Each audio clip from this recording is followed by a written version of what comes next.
لفي دليفي من تخص أزبيجم كو الصباحي دي برنامج داوي يا كورت كونكشن ولا بلاف كرن برنامج كورت كونكشن وجبشي كودية دنجي أمريكا براوستاندن برياركا لدي سانجي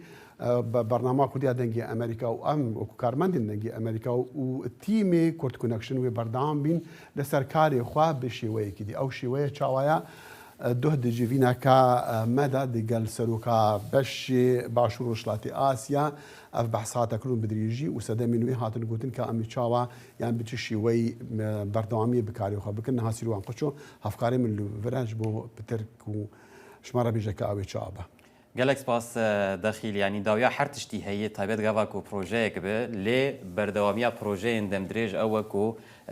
دنگ امريكا دبيجاكو اوي بشوي نو خو بگهینه تماشاوان خواندوان و بینران یک جوانجی تکنولوژیا نویه یانجی میدیا دیجیتال کو بریا مالپرین مدیا جواکی و مالپرین دنگ امریکا بریا پودکاستان بریا بلگه فیلمین کرد دکاره اف رومالا کو نهاد و برنامه تکرین یان اف بویه دمک درش تکرین و بشوی کی دن ورا پیشکش کرن نای راوستاندن لتنه و دقالبکی نو دیا قالبکی جدا ورا پیشکش کرن اف جی داخل بشکج گوهرتنا کول سرانسری ام بیژن آستا دزگهن راگهاندن سرانسری دنیای چید بدنگ امریکا جی بشک جوی گوهرتنی ام تفض زانن گلک رخصتنین نافنتویه وکو بی بی سی وکو مونتی کارلو حتی الامریکا وکو سی ان ان و ان پی ار و رخصتنین دن دوان گوهرتنا درباز دبن اف نقاشن جدیل سروی که چید بن کاچاوا اف دزگهن مدیا دکارن خالگور جنگها راگهاندن یا نو گنجاو بکن. بله البته جی وقتی گویی مثلا پیشکتنی تکنولوژی مثلا تکنولوژی آنو دیجیتال میدیا آنو شیوه راگهاندنی بصداقت هاتیه گوهرتن اگر چی لهندک دوران لهندک کریمان هشتا تلویزیونی کاریگری خواهیا جبر کو رنگ اینترنت نبیان رنگ او پیشکتنی تکنولوژی نگاه و آن یعنی جی رنگ مثلا جواکی ور ابن لجهان نها اف تلفونا بچوک بویا پنجره جبو هر کسی کی بلکی زاروگه کی 6-7 سالی حتی کو یکی 7-8 سالی جی کو آگاهداری همو رودان جهان دبا گلک جاران جی شوی راگهاندنی یعنی او تشتی مدوی امبیژن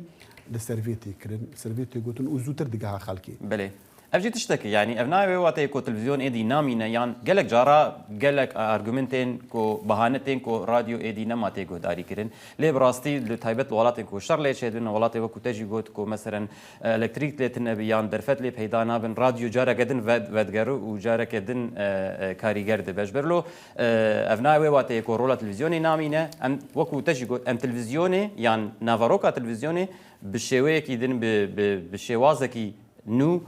پیشکش دکن و دنگ امریکا چند گاف دوی وارد آویتنه مگلک ویدیو ام بویرنگی چکرنه مگلک ناواروک ام بویرنگی چکرنه لتنی دست بکنه ها او هفکارن کو وتجي دخيل وهفكارن كو بطارة دوي تيمي دبجدار دبن وأوجي وإمكانن خو وجدرن خو وزانبونا خو وأزمونا خو تاخن خدمتها وبروجيا كو بريا ميديا نو يعني ميديا ديجيتال خو بشويكي دندقهين جماورا هل بدا بالرابورتين كرد وبهرا بترجي يعني ديارك وأمن لواشنطن سنجيا خو دا برنسر تشيروكا كو أم بكار بنج أمريكا بجهين الخلق خو لسر دان ولسر هم شوي يعني لسر ديروك لسر برسين سياسي لسر هر تشتكي هابتن برسين كالتوري جواكي هنري ام بكاربن بفي رنگي بكاربن باشتر وكم مقوتي رودان امريكا وجوهيزن وجهدارين خو تماشاوان خو ين بزماني كردي راسته يعني قالك تشتنه مثلا ايرو برادرك لسر فيسبوك جمرنا فيسي بو دبرسي تديت لان كان الامريكا نقاش لسر اف مثلا باني قرض يعني دينه هي دقوا شمعناوي يعني اسفهمناكم قالك راقهندنا كردي وعربي بحثا يتكل اسفهمناكم مقوفات تشتكي بالكيش دوی دنگ امریکا بویرو لیرابه کود کارش خلکی وانتشتین کود ناف سیاست امریکا چه دیان سیستم آبوری سیاسی امریکا رولا دنگ امریکا او کو بزمانه کی سفک و نرم ج خلکی را آماده بکن وقت جو بشوی کی کرد کو تتکارب بگهینه هر کسی سر اصلاوانی خوندنه یا پرورده چه بله تتکارب زمانه کی خوب بگهینه هر کسی هر مالی هر قطار تزانی ما ایرو دو پیام هابون باوریا کوماریان باوریا دموکراتان لسربی چاوا رجدی لکوش کاس بیدیکن که چاوا وی پرسی به ریکاتنی چاوا سر بکن دیسان جد بالراپورت کدا برفدا کاربا جبو تماشاوانه کی وکی تگوتی را بتر باشتر بگهینه